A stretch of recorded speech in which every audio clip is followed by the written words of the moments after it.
Hello everyone, wonderful guests, ladies and gentlemen. Huge welcome to the first global session of Korea FinTech Week. FinTech is a game changer, making financial services exceptionally convenient and just keeping the competition alive in the financial sector. Just like other countries, Korea's top priority task for financial innovation is to facilitate the FinTech industry. But let's not ignore the challenges. As in the case of Silicon Valley Bank, the increasing reliance on online channels, driven by the advancement of FinTech technology, presents new challenges for financial stability, such as managing liquidity risks. This brings us to the goal of today's first global session, FinTech and the Future of Finance. Our hope is that this session guides FinTech companies to refine business models. Then, without further ado, let's start with a keynote presentation. I'm excited to introduce our keynote speaker, Mr. Matthew Saul, Head of Digital Financial Services at IFC. There's a huge opportunity in inclusion. The global FinTech revenues are expected to increase, and a lot of that growth is coming from the emerging markets. So you can see, sure, there'll be continued growth in Europe and the US and developed parts of Asia, but huge amounts of growth are going to come from the developing markets and in terms of helping to drive further financial inclusion as part of that spread of FinTech and financial services. Ubiquitous connectivity, low-cost computing, mass data storage is enabling digital finance to address the lack of inclusivity. It would be remiss, though, to conclude that everything is easy and always positive. There are a number of risks, as our moderator had pointed out. I want to focus on a couple of things with respect to digital financial inclusion risks. One, the potential for digital exclusion and the exacerbation of digital divides and financial access divides. In terms of risks, we also have the risk of unsustainable lending, irresponsible lending, product suitability, and potential for indebtedness. The repayment rates in this study that was done by CGAP shows a significant number of people who are using digital credit are running into payment problems. So what can we all do about this? Well, I think the call to action that I would put is both for regulators and for innovators to create inclusive digital public infrastructure. Most importantly, perhaps, is for regulators to enable innovation and service provision outside the traditional financial sector, and for the innovators to partner across different types of providers in order to broaden as much as possible the range of people and participants who can enjoy the services that can now be offered. But I wanted to focus a little bit on, just briefly, on engagement in financial innovation more broadly. So we, as I mentioned already, will work through a range of tools, technical assistance, investments, advisory support. We observers in different FinTech fora, including European Forum for Innovation Facilitators, Global Financial Innovation Network, and do policy dialogue in a number of related areas in our countries of operations. Korea's my data will not confine to the financial sector. It extends to its reach to all sectors, encompassing public, medical, telecom, education, and more. This integration across the industry is anticipated to yield various synergy effects and foster inter-industry collaboration. Presently, Korea's my data industry spearheading the expansion across all sectors, centering primarily on the financial and public domains. The final slide discusses future my data services. Notable services encompass ultra-personalized asset management, financial product recommendation, and financial life tools such as budgeting, investor oversight, and personal credit score management. Lately, pioneering services that integrate information from various industries are emerging. This covers areas like healthcare, real estate, investment, frugal consumption support, car purchasing, small business management consulting, and startup assistance. The main objective are the safety and efficiency of payment systems, but it goes beyond into financial inclusion and competition. And very importantly, fast payments are on the rise globally, and were introduced in many countries where they were introduced. Fast payments quickly became the most preferred payment options. This slide, the numbers are already outdated. This is the pace of development that we see in fast payment worldwide. Brazil and India are undisputed leaders in terms of adoption and use. of fast payments, but from a regional perspective, we see the most implementation of fast payment systems in high-income OECD countries, followed very closely by East Asia and Pacific.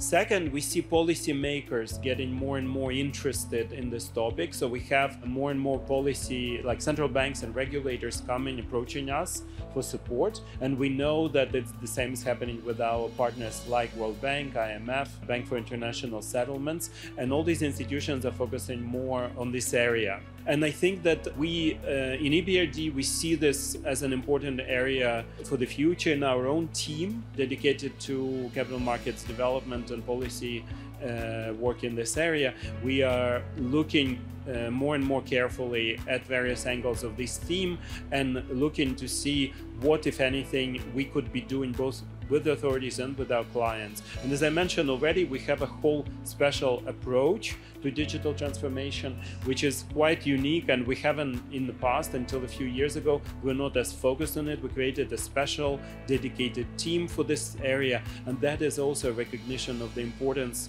we see in this area.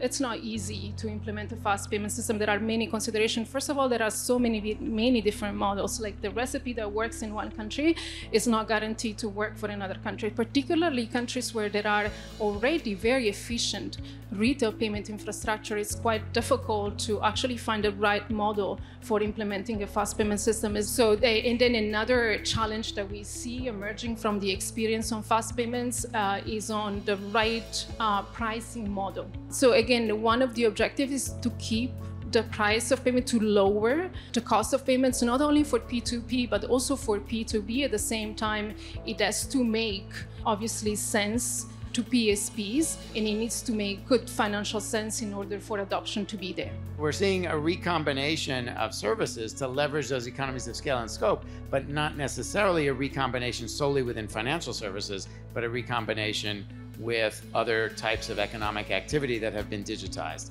And that really builds on what Alex was talking about before, in terms of that this fintech needs to be seen also in the context of broader digitization of economic activity. And the more digitization there is across different types of economic activity, the more potential there is to embed the financial services into the other activities that people are actually doing in their daily life. They're traveling someplace, you embed the payment in the traveling app and they never even think about it.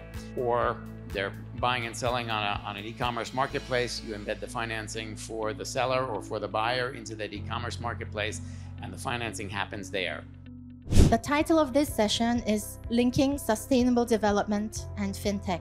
And this session aims to do exactly that, to explore synergies between FinTech and clean tech and clean energy technologies. The other innovation taking place in energy sector is digitalization. Energy industry is still starting to connect with AI technologies, data technologies, or crowdfunding, crowd technologies. And the other technologies are connected to energy industries. And these two industries, innovations in energy industries, makes lots of business opportunities also to fintech industries.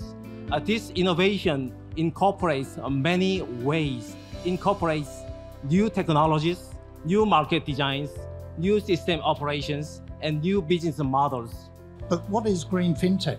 It's a very, very broad title, which really, when we look at it, it actually doesn't mean much. I actually looked up the formal definition of green fintech, and it said that it aims to convert the financial industry towards a more sustainable environment, following the Sustainable Development Goals. Now, that's a pretty broad definition. So what I wanted to do was to actually look at why it is so broad, and is there some lesson that we can draw from it in terms of the future development. So as far as this is concerned, we're hoping that the trend will continue. The first stage is obviously monitoring and having the facility to be able to map how green you are and what your credentials are. But ultimately, it is all about being able to sell this product to international investors and local investors. Good afternoon, ladies and gentlemen, and distinguished speakers from IFC, World Bank, EBRD, UNIDO, overseas fintech companies, Korean fintech companies, and all audience here today. Thank you all speakers and panelists for your great presentations, active discussions, and Q&A at the first joint IFC, World Bank, EBRD, UNIDO conference at Korea FinTech Week 2023. Indeed, it is such a rare and great opportunity to hold a global joint conference with FinTech experts from major international organizations like IFC, World Bank, EBRD, UNIDO, all here in Korea. In the first session, thank you, Speaker Mr. Matthew Sal from IFC for presenting FinTech and FinTech inclusion. He gave us a comprehensive presentation about financial inclusion. He explained in detail the barriers to inclusion and some solutions from FinTech in relation to financial inclusion, thus expanding our understanding of financial inclusion.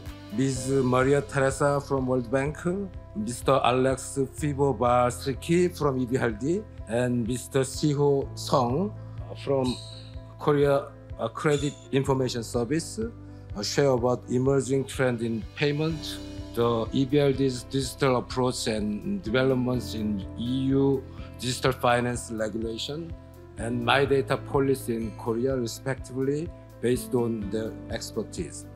In the second section, UNIDO facilitated the connection between FinTech firms and proposing clean tech enterprises in developing countries, aiming to explore opportunity for collaboration.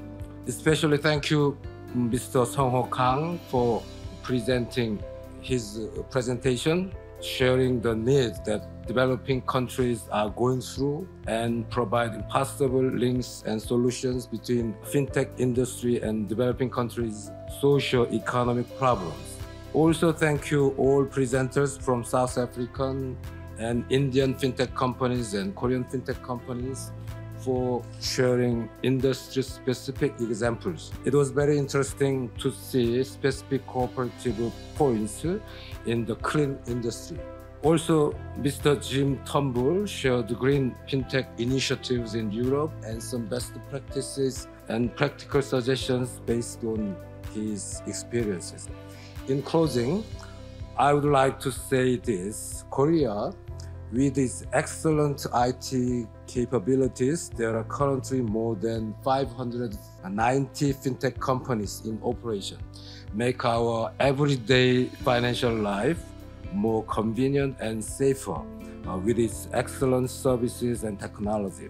When I met with foreign fintech authorities and experts, they all speak highly about the excellence of business model and technology of Korean fintech companies. Through today's global joint conference, I plan to further expand collaborative projects with international organizations and overseas business partners. For your reference, tomorrow afternoon, there will be Korea FinTech Lab Tour program for overseas speakers and panelists.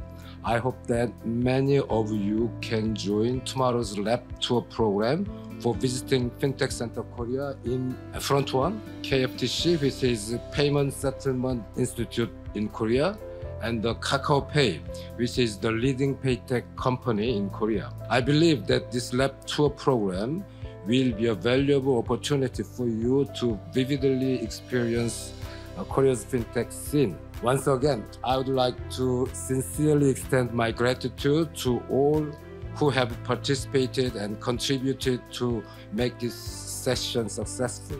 I look forward to close cooperation and collaboration among all participants for a better future.